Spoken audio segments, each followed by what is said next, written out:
म्हैसाळ सौर ऊर्जा प्रकल्पाच्या कामास सुरुवात. जर्मनीच्या कंपनीस काम 3 वर्षात कार्यान्वित. कोट्यवधींची होणार बचत. म्हैसाळ उपसा सिंचन योजना सौर ऊर्जेवर चालवण्याबाबत काही वर्षांपासून चर्चा सुरू होती. अखेर या योजनेच्या कामाला सुरुवात झाली आहे. प्रकल्प अहवाल तयार करून योजना कार्यान्वित करण्यासाठी जर्मनी येथील डेलाइट कंपनीची नियुक्ती केली आहे.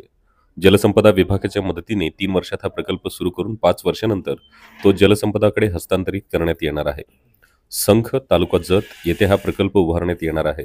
या योजनेमुळे विजेवर खर्च होणारे कोट्यवधी रुपये वाचणार आहेत. जर्मन डेव्हलपमेंट बँक सुमारे 1100 कोटी रुपयांचे अर्थसहाय्य करणार आहे. सौर ऊर्जेवर उपसा सिंचन योजना चालणारा राज्यातील हा पहिलाच पायलट प्रोजेक्ट आहे. प्रकल्प उभारण्यासाठी मोठ्या प्रमाणात जागा लागणार आहे.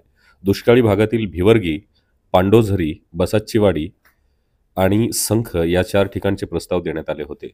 जर्मनीच्या पथकाने तेथे भेट दिली होती. त्यातील संख येथे हा प्रकल्प उभारण्यास मंजुरी देण्यात आली आहे. संख येथे सरकारच्या मालकीची सुमारे 500 हेक्टर तलावाची जागा आहे. या तलावाचा बराचसा भाग कोरडा असतो, त्यामुळे या ठिकाणी हा प्रकल्प उभारण्यासाठी अनुकूलता दर्शवण्यात आली आहे. प्रकल्पासाठी सुमारे 200 हेक्टर जागा लागणार आहे. त्या ठिकाणी सोलर पॅनल बसवण्यात येणार आहेत. म्हैसाळ योजनेच्या सौर ऊर्जा प्रकल्पासाठी जर्मन बँकेकडून एकूण प्रकल्पाच्या 70% निधी देण्यात येणार आहे. बाकी 30% निधी हा राज्य सरकारचा असणार आहे.